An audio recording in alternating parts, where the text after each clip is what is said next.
So looking at another one of my World War II era cookbooks. This is the Searchlight Recipe Book from Household Magazine from 1944.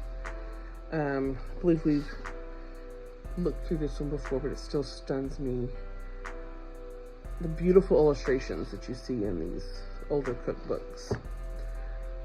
We are doing Heavenly Hash. This is actually a Louisiana-based candy that you can usually only find on at Easter.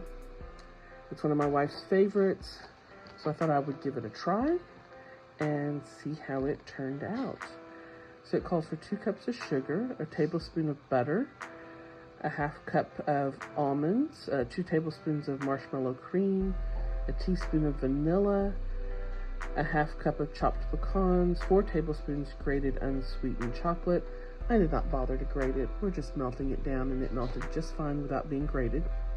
24 marshmallows and a cup of cream.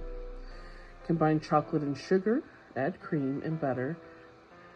Boil to soft ball stage. Remove from fire, add marshmallow cream, nuts, flavoring. Beat until mixture begins to thicken. Place marshmallows on well-buttered dish evenly. Pour mixture over them. Let cool. Cut in squares with sharp knife.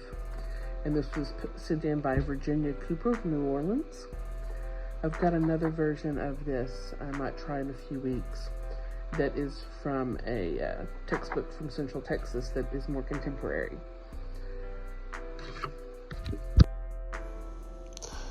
So I started this with the sugar, chocolate, and margarine in the pan, and then poured the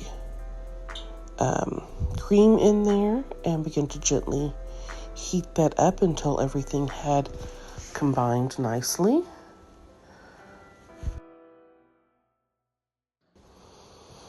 At this point, you see I've got a candy thermometer in the pan. I am trying to bring the heat up to a soft ball temperature per my candy thermometer.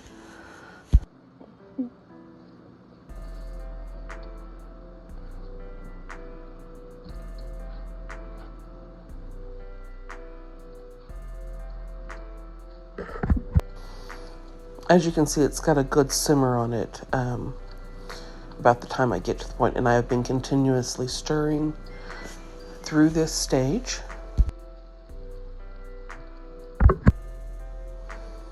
And then I added the vanilla and the marshmallow fluff, and once again stirred until it was combined.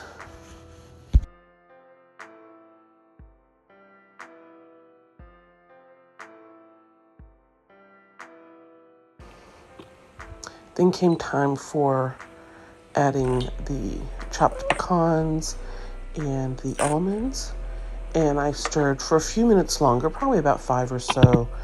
Then I put the marshmallows on a buttered dish and poured the chocolate mixture over it. When I redo these in the future, I will do this a little bit differently. One, I'll put wax paper down. And I would also put a little bit of chocolate underneath each of those marshmallows, because when you go to get them out, you're kind of having to use a spatula, and the marshmallow on the underside is exposed. And I would prefer more solid coating on these because the marshmallows get very soft when you pour this chocolate over it, and it stays soft for days. It actually does have that soft marshmallowy texture that you get in the Heavenly Hash eggs. I had listened to an interview with the CEO, and he said at one point they did actually use pecans in the Heavenly Hash, and he thinks that it was probably due to a change in costs that they moved to almonds exclusively.